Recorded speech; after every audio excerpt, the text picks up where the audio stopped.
பாஜகவிலிருந்து அவர் வெளியே வந்தது காரணம் ஏதோ அரசியல் கொள்கை கோட்பாடு வித்தியாசம் நான் பார்க்கலைங்க. ஏன்னா இன்னமும் அவர் அமித்ஷா மோடி எல்லாம் தான் உலகத் தலைவர்கள், இந்தியாவை காப்பாற்ற வந்தவர்கள் பேசிகிட்டு இருக்கிறாரு. அவங்கள எதிர்த்து இவர் ஒரு வார்த்தை பேச மாட்டார். இதுவும் ஆர்எஸ்எஸ்ஸின் சித்து விளையாட்டாக இருக்குமோன்னு கூட எனக்கு சந்தேகமாக இருக்குது. அவர் என்டிஏல தான் இருக்கிறார். ஆனால் பொழுது இன்னைக்கும் பார்த்தா செக்ரட்டேரியட்டில் விஜயை பார்க்குறாரு, ஆனந்தை பார்க்குறாரு. அவர் இதெல்லாம் எடுபடாதுங்க. அவர் அரசியல்லாம் முதல்ல அதுக்கு பேரே பாருங்க, வி த லீடர்ஸ் எல்லாம் உருவாக்க போகிறாரு அவர். இது என்ன ஏதாவது பயிற்சி கேந்திரமா? எதற்காக அந்த இயக்கத்தை நாம் ஆரம்பித்தோமோ 50 விழுக்காடு அந்த பாதையை தாண்டி விட்டோம் என்கின்ற நம்பிக்கை எனக்கு வந்திருக்கிறது. அப்போ அந்த சூழ்நிலையில் இந்த படம் ரிலீஸ் ஆச்சுன்னா பட்டி தொட்டியெல்லாம் போய் அவருடைய பிரச்சாரத்தை இது செய்யும். ஜெய்க்கு என்ன இது ஒரு பெரிய கேம்பெயின் மெட்டீரியலாக இருந்திருக்கும். அது நடக்காமல் போச்சு, அவ்வளோதானே தவிர அவருக்கு ஃபினான்ஷியலாக லாஸ்ன்றது அது அந்த ப்ரொடியூசருக்கும் மற்றவர்களுக்கு தான். ஒரு சினிமா பின்னால் சென்சார் போர்டு இந்த மாதிரி மூச்சு முட்டை ஓடினதை நான் பார்த்ததே இல்லை. பாஜக எவ்வளோ கூட்டணிக்கு வான்னு கூப்பிட்டும் போல அந்த கோபம். ரெண்டாவது இந்த தாமதத்தை காட்டிலும் மிகப்பெரிய அடி அது இணையத்தில் ரிலீஸ் ஆனது தான். நான் சொன்னேன், என்ன உங்களால் பெருசாக பண்ண முடியும்? இந்த படம் தேர்தலுக்கு முன்னால் வராத தடுக்க முடியும், தாமதப்படுத்த முடியும். ஒரு சின்ன டைட்டில் கார்டில் சின்னதாக மாற்ற வேண்டியிருக்கும். தளபதி விஜய்க்கு பதிலாக சீஃப் மினிஸ்டர் விஜய்ன்னு போட வேண்டியிருக்கும். சரி, இவங்க ஆட்சிக்கு வந்தாங்கல்ல 2021, ஏன் அந்த 8 பேர் குடும்பங்களை பற்றி இவங்க கவலையே படல? இவங்க குடும்பத்தை பற்றி மட்டும் கவலைப்பட்டு இருந்தாங்க 5 வருஷம். நான் என்ன கேட்குறேன்னா, இப்போ அவங்களுக்கு கொடுக்கக்கூடாதுன்னு இல்லை, கரூரில் ஏன் இந்த சம்பவத்துக்கு கொடுக்குறாருன்னா, அதே மாதிரி வானதி சீனிவாசனும் கோயம்புத்தூர் குண்டுவெடிப்பில் இறந்த குடும்பங்களுக்கு தாங்க எல்லாருக்கும் இப்போ விஜய் ஆட்சிக்கு அதான் இப்போ கேள்வி என்ன வருதுன்னா, இவங்களும் ஒரு பக்கம் ஆட்சியாளர்கள்கிட்ட ஏன் இவங்கெல்லாம் கோரிக்கை வைக்கல? அவங்க கடமையை செய்ய விடாமல் அவர்களை அடக்கி மிரட்டி. ஏன்னா அவர் தான் மினிஸ்டர் வித்தவுட் போர்ட்ஃபோலியோ வச்ச. அவர் மினிஸ்டராக இல்லைனாலும் சரி, ஜெயிலில் இருந்தாலும் அவர் மந்திரி தானே.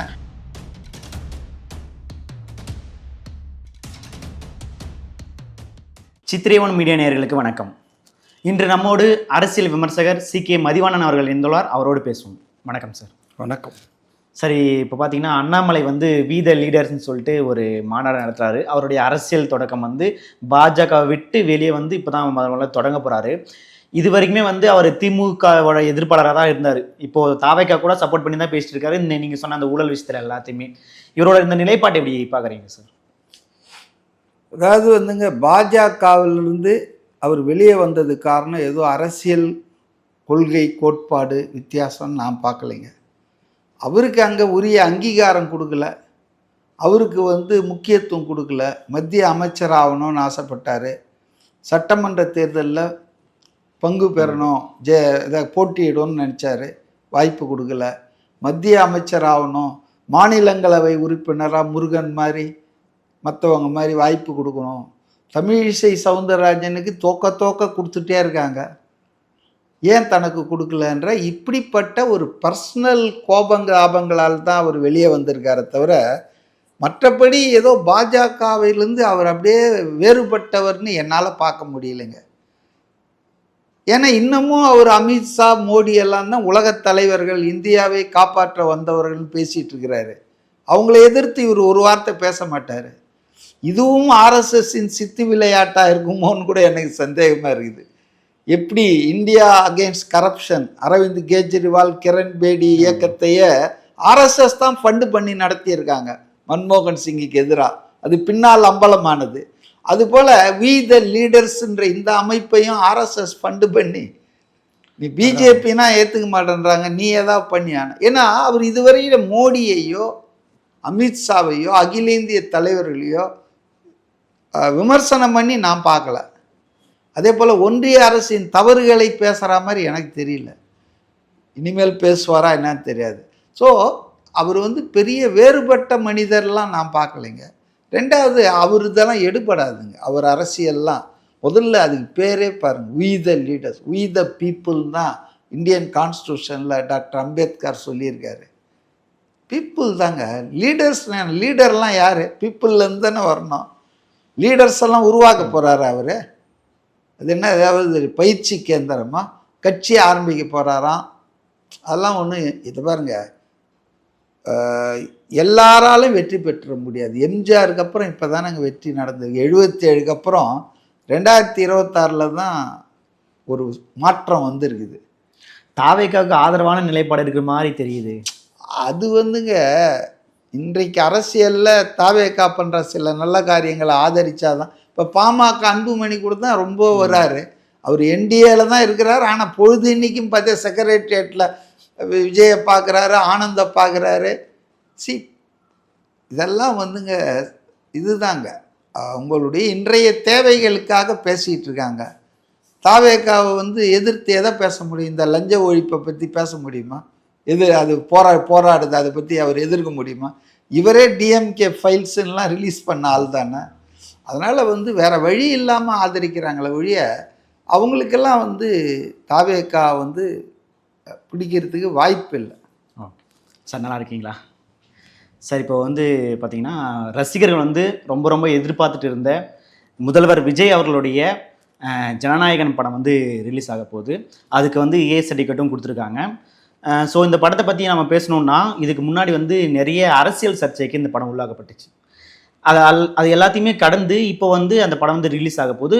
குறிப்பாக பார்த்தீங்கன்னா முதல்வர் அவர்களுடைய பெயரில் ரிலீஸ் ஆக போகுது, ஆனரபிள் சீஃப் மினிஸ்டர் அப்படின்னு சொல்லிட்டு. இதுவும் பேசுபொருள் ஆகுது. இதை பற்றி உங்களோட கருத்து? இந்த படம் வந்து ஆக்சுவலாக தேர்தலுக்கு முன்னாலேயே, தமிழ்நாடு சட்டமன்ற தேர்தலுக்கு முன்னாலேயே வந்திருக்கணும். பட் சில பேர் திட்டம் போட்டு அந்த தேர்தலுக்கு முன்னால் இது வந்தால் அது ஒரு பிரச்சார படம் ஆகிடும். அதனால் வந்து தாவேக்காவுக்கும் திரு விஜய் அவர்களுக்கும் பெரிய அட்வான்டேஜ் கிடைக்கும். ஏன்னா அவர் பிரச்சாரம் போகிறத பெருமளவுக்கு அந்த கரூர் நிகழ்ச்சிக்கு அப்புறம் தடுத்துட்டாங்க. ஆக்சுவலாக அவர் வந்து ஒரு 10-12 டிஸ்ட்ரிக்ட் கூட போகலைங்க, முழுசாக போக முடியல தமிழ்நாடு பூரா.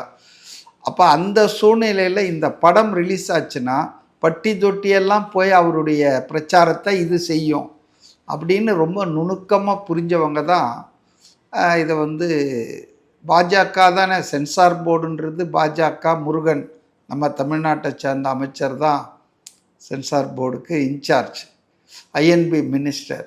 ஸோ இவங்க எல்லாம் சேர்ந்து தான் அந்த படத்தை வந்து முதல்ல வந்து ஒன்றும் இல்லை ஓகேன்னு சொல்லிவிட்டு அதுக்கப்புறம் இன்னொருத்தர் ஒரு அப்ஜெக்ஷன் பண்ணிட்டார்னு ஒரு கதையை கட்டி எழுதி வாங்கி அப்புறம் ரிவ்யூ கமிட்டி அது இதுன்னு இழுத்து அப்புறம் தேர்தல் நடத்தை விதிமுறைகள் வர்ற வரைக்கும் அதை இழுத்து அதுக்கப்புறம் அதை வந்து மிகப்பெரிய சதி பண்ணாங்க. அதனால் அந்த பாவம் அந்த பட தயாரிப்பாளருக்கும் விஜய்க்கு வந்து என்ன இது வந்து ஒரு பெரிய கேம்பெயின் மெட்டீரியலாக இருந்திருக்கும். அது நடக்காமல் போச்சு, அவ்வளோதானே தவிர அவருக்கு ஃபினான்ஷியலாக லாஸ்ன்றது அது அந்த ப்ரொடியூசருக்கும் மற்றவர்களுக்கும் தான்.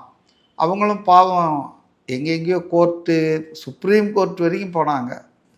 ஹைகோர்ட்டில் பார்த்திங்கன்னா இங்கே வந்து கொடுக்கலான்னு ஒரு அம்மா நீதிபதி தீர்ப்பு கொடுக்குறாங்க. ஒரு 10வது நிமிஷம் போய் அப்பீல் பண்ணி சென்சார் போர்டு உடனே ஸ்டே வாங்குறாங்க. அதாவது வந்துங்க என்னுடைய அனுபவத்தில் ஒரு சினிமா பின்னால் சென்சார் போர்டு இந்த மாதிரி மூச்சு முட்டை ஓடினதை நான் பார்த்ததே இல்லை, நடந்ததே இல்லைங்க. ஸோ பியூர்லி பொலிட்டிக்கல் ரீசன்ஸ் தாங்க இந்த படம் இவ்வளோ தாமதம் பண்ணது. இப்போ எலெக்ஷன்லாம் முடிஞ்சாச்சு, அவர் முதலமைச்சர் ஆகிட்டார். நிறைய கட்டெல்லாம் கொடுத்து முன்னாலேயே அந்த ப்ரொடியூசர் ஒத்துக்கிட்டாருங்க. நீங்கள் என்னெல்லாம் சொல்கிறீங்களோ அதெல்லாம் நான் கட் பண்ணுறேன்னு கட் பண்ணியும் கொடுத்தாருங்க. அதுக்கப்புறமா அதில் வந்து இராணுவத்து இருக்குது அது இருக்குது அப்படின்னு சும்மா காக்கா குருவி கதைலாம் சொன்னாங்க. இட் வாஸ் ஏ பொலிட்டிக்கல் மிஸ்சிப் கான்ஸ்பிரசின்னு கூட சொல்லலாம். மத்திய அரசை எதிர்த்து இவர் வந்து பாஜக எவ்வளோ கூட்டணிக்கு வான்னு கூப்பிட்டும் போல அந்த கோபம். ரெண்டாவது இவங்க அணி என்டிஏ கூட்டணிக்கு இங்கே தலைமை தாங்க வந்து எடப்பாடி பழனிசாமி. இப்போ அந்த அணிக்கு வந்து இவருடைய வருகை, இவருடைய அரசியல் நுழைவு பெரிய செட்பேக்கை கொடுக்கும்னு எல்லாருக்கும் தெரியும். ஸோ எல்லாம் சேர்த்து அந்த படத்தை இது பண்ணாங்க. அதில் ரொம்ப மோசம் என்னன்னா, அஃப்கோர்ஸ் அதில் பாலிட்டிக்ஸ் இல்லைன்னு நினைக்கிறேன். அதில் சம்மந்தப்பட்ட ஒரு ஆள் போயிட்டு அதை வந்து நெட்டில் இணையத்தில் விட்டார் பாருங்க, அது ரொம்ப மோசமான மோசங்க. அதாவது ஒரு புதிய படம் வந்து ஒரு வாரம் ஆன விட்டாலே பாவம் அவங்களுக்கு வசூல் நின்று போயிடும். புதிய படம் ரிலீஸே ஆகலை, எல்லாம் எதிர்பார்த்துட்ருக்காங்க. இதெல்லாம் வந்து சிசுவை கொலை பண்ணுற மாதிரிங்க. அதுவும் இவங்கெல்லாம் சினிமா துறையில் இருக்கிற அதாவது நிபுணர்களா இல்லை வாட் ஐ கேன் டெக்னீஷியன்ஸ், தொழில்நுட்ப வல்லுநர்கள், எடிட்டர்ஸ்னு சொல்லுவாங்க. அதாங்க எடிட்டர், ஒளிப்பதிவாளர்கள். நான் பொதுவாக சொல்கிறேன், இவங்கெல்லாம் சினிமா தான் வாழ்க்கை, இவங்களுக்கு சினிமா தான் சோறு போடுது. ரேப்பிங் த மதர்னு சொல்லுவாங்க ஆங்கிலத்தில். அந்த மாதிரி இவங்க வந்து இந்த ஃபிலிமை வந்து யார் சொல்லி வெளியிட்டாங்க, அதுக்கு பின்னால் என்ன கான்ஸ்பிரசி, நிறைய பேர் அரெஸ்ட் ஆகியிருக்காங்க. ஸோ அது மிகப்பெரிய அடி. அதாவது இந்த தாமதத்தை காட்டிலும் மிகப்பெரிய அடி அது இணையத்தில் ரிலீஸ் ஆனது தான். அது இல்லாத அந்த அமேசான் இவங்கெல்லாம் இந்த ஓடிடி ரைட்ஸ் வாங்கினவங்கெல்லாம் பணத்தை திருப்பி கேட்டாங்க. இப்படி பல விஷயங்கள் ஆயிடுச்சு. But all set and ton, நீங்கள் சொல்கிற மாதிரி 24ஆம் தேதி ரிலீஸ் ஆனாலும் இந்த படத்தை பார்க்குறதுக்கு கோடிக்கணக்கான பேர் திரையில் அதை பார்த்து என்ஜாய் பண்ணுறதுக்கு. ஏன்னா திரு விஜய் அவர்களுடைய 69வது படம் மட்டும் இல்லை, இது ஒரு கடைசி படம். அவருடைய கலை பயணத்தில் நாளை நமதேல தொடங்கினார், ஜனநாயகனில் முடிக்கிறாரு. ஸோ அது ஒரு மொமெண்டோ மாதிரி தான் எல்லாருமே. அதான் சார், இத்தனை நாளாக வந்து தளபதி விஜய் அவர்கள் அப்படின்னு பார்த்தவங்க இப்போ ஆனரபிள் சீஃப் மினிஸ்டர் அப்படின்ற அந்த ஸ்க்ரீனில் வரும்போது அதை பார்க்கறதுக்கு நிறைய கூட்டம் வருதுன்னு சொல்லியிருக்காங்க. இதை நீங்கள் இப்போ சொல்கிறீங்க, நான் சட்டமன்ற தேர்தலுக்கு முன்னால் இதில் ரொம்ப முழுமூச்சாக முருகன் அண்ட் கம்பெனி சென்சார் போர்டெல்லாம் வந்து இதை தடுக்கிறதுக்கு முயற்சி பண்ணிட்டு இருக்கும்போது நான் சொன்னேன், நீங்கள் வந்து எழுதுனேன், ட்விட்டரில் எழுதுனேன், இன்னைக்கு கூட அதை பற்றி நான் போட்டிருக்கேன், நான் சொன்னது பழிச்சிச்சுன்னு. நான் சொன்னேன், என்ன உங்களால் பெருசாக பண்ண முடியும், இந்த படம் தேர்தலுக்கு முன்னால் வராத தடுக்க முடியும், தாமதப்படுத்த முடியும். அவர் பிரச்சாரம் போகாத ஊரில் கூட இந்த படம் போயிருந்தால் அவருக்கு கேம்பெயின் இந்த படமே பண்ணியிருக்கோம். ஓகே, உங்கள்கிட்ட அதிகாரம் இருக்குது, பண்ணுறீங்க. ஒன்றும் இல்லை, தேர்தலுக்கு பிறகு இந்த படம் ரிலீஸ் ஆகும், ஒரு சின்ன டைட்டில் கார்டில் சின்னதாக மாற்ற வேண்டியிருக்கும். தளபதி விஜய்க்கு பதிலாக சீஃப் மினிஸ்டர் விஜய்ன்னு போட வேண்டியிருக்கும்னு சொன்னேன். எப்போ?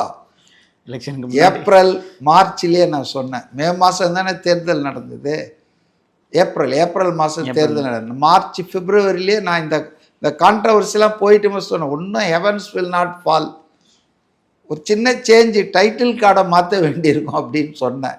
இப்போ நிறைய பேர் கூட அதை நம்பலை, என்ன இப்படி சொல்கிறீங்களா, நாங்கள் பாருங்கள் என்ன நடக்க போகுது அப்படின்னு சொன்னேன். அதே போல் தான் I also predicted very accurately. அதுக்கு எனக்கு பெரிய சர்வே எடுத்த அனுபவமோ அதெல்லாம் ஒன்றும் இல்லை. பட் மக்களிடையே நம்ம பேசி பழகும்போது தெரியுது, மக்கள் மாற்றத்துக்காக தயாராகிட்டாங்க. நான் ப்ரிடிக்ட் பண்ணது இதுதான். என்ன சொன்னேன்னு சொன்னால், நம்பர் 1 பார்ட்டியாக டிவிக்கே வந்துடும். விஜய் தான் முதல் அரசியல் கட்சியாக தமிழ்நாட்டில் எமர்ஜ் ஆகிடுவார். அவருக்கே தனி பெரும்பான்மை கிடைச்சாலும் நான் ஆச்சரியப்பட மாட்டேன்.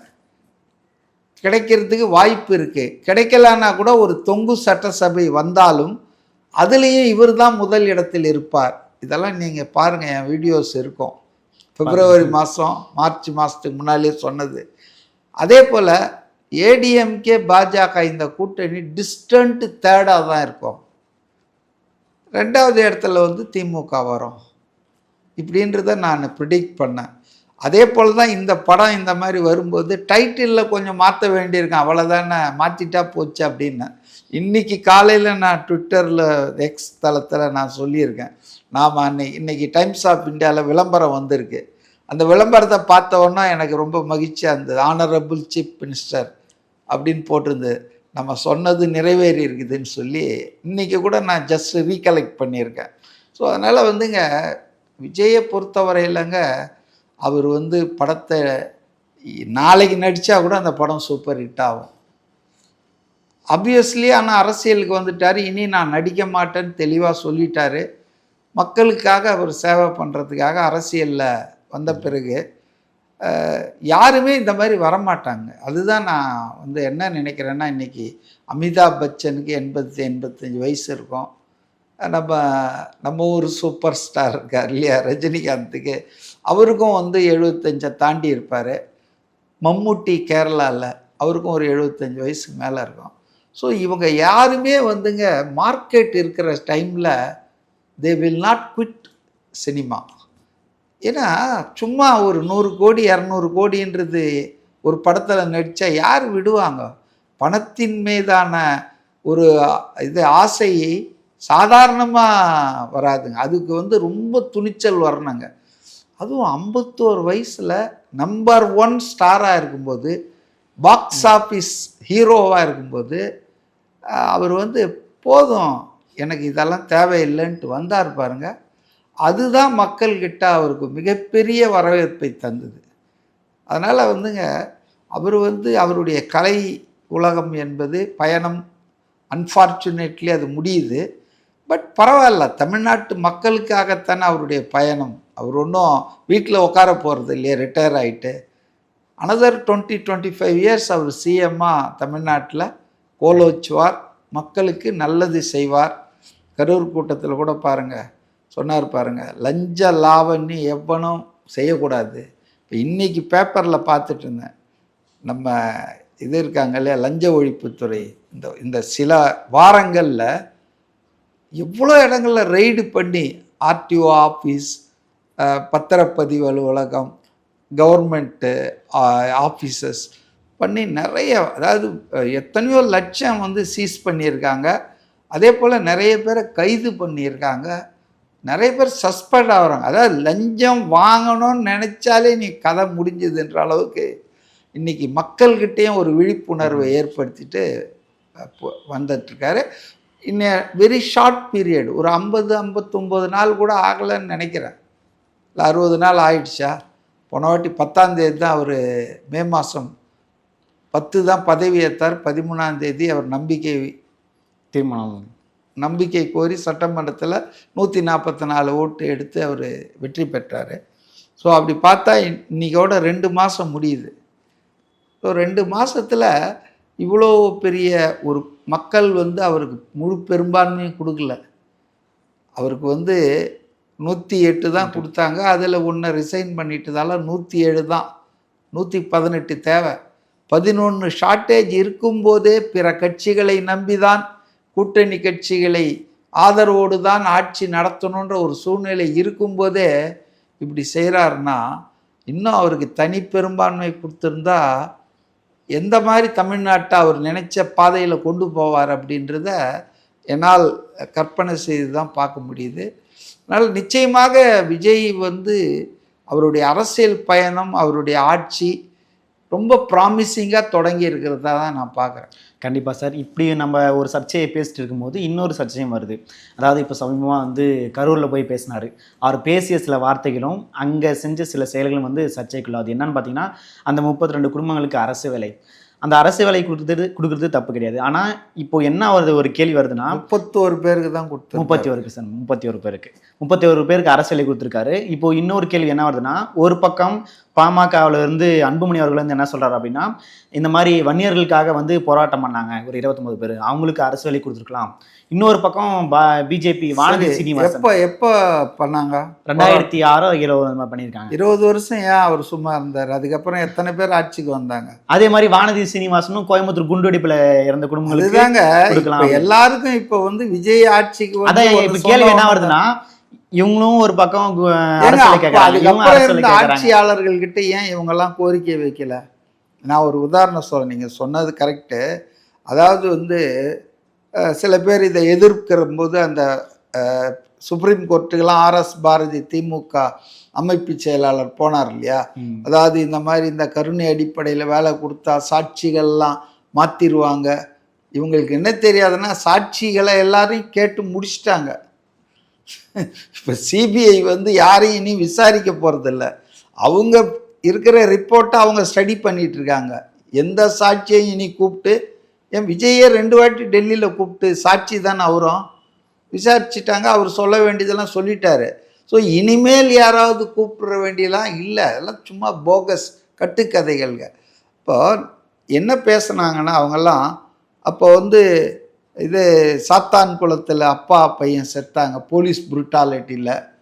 அதே போல் வந்து தூத்துக்குடி ஸ்டெர்லைட் ஆலை போராட்டத்தில் போலீஸ் துப்பாக்கி சூட்டில் 8-9 பேர் இறந்தாங்க. அப்புறம் வந்து ஏர் ஷோவில் வந்து மெரினாவில் நடந்தது இல்லையா, ஒரு 5 பேர் சிறந்தாங்க. இதெல்லாம் கூட கவர்மெண்ட்டுடைய இது தானே, இதை ஏன் கொடுக்கக்கூடாது? அவங்களுக்கும் சேர்த்து கொடுக்கலாமா? கொடுக்கலாம், நான் அதை தப்புன்னே சொல்ல. ஆனால் நீங்கள்லாம் எங்கே போயிருந்தீங்க? இந்த உலகத்தில் தானே இருந்தீங்க. குறிப்பாக நான் சொல்கிறேன், இந்த ஸ்டெர்லைட் ஆலை எதிர்த்து அங்கே நடந்த மக்கள் போராட்டத்தில், அந்த போராட்டத்தில் துப்பாக்கி சூடு நடந்தது. அப்போ முதல்வராக இருந்த நம்ம எடப்பாடி பழனிசாமி என்ன சொன்னார்னா, ஹோம் மினிஸ்டர் அவர் தான், என்ன சொன்னார்னா, நான் டிவி பார்த்து தான் தெரிஞ்சுக்கினேன் அப்படின்னாரு. அதை திமுக ஆட்கள் எப்படி வச்சு செஞ்சாங்க, அதை அவங்க தேர்தல் பிரச்சாரத்தில் எந்த அளவுக்கு கொண்டு போனாங்க. அதே போல் இந்த சாத்தான்குளம் அப்பா பையனை காவல்துறையில் கஸ்டடி டெத் எவ்வளோ பண்ணாங்க எல்லாம் நமக்கு தெரியும். தேர்தல் ஆதாயத்துக்காக அதை பயன்படுத்தினாங்க. சரி, இவங்க ஆட்சிக்கு வந்தாங்கல்ல 2021, ஏன் அந்த 8 பேர் குடும்பங்களை பற்றி இவங்க கவலையே படல? இவங்க குடும்பத்தை பற்றி மட்டும் கவலைப்பட்டு இருந்தாங்க 5 வருஷம்.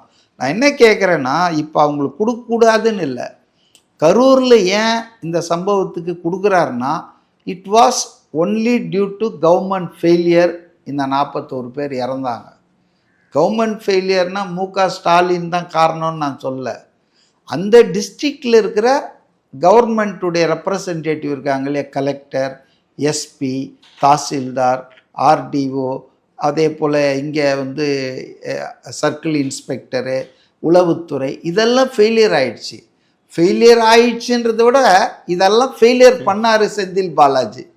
அவங்க கடமையை செய்ய விடாமல் அவர்களை அடக்கி மிரட்டி, ஏன்னா அவர் தான் மினிஸ்டர் வித்தவுட் போர்ட்ஃபோலியோ வச்ச. அவர் மினிஸ்டராக இல்லைனாலும் சரி, ஜெயிலில் இருந்தாலும் அவர் வந்து மந்திரி தானே. உங்கள் தகவல்களுக்கு நன்றி சார். மீண்டும் ஒரு பிட்டில் இணைவோம்.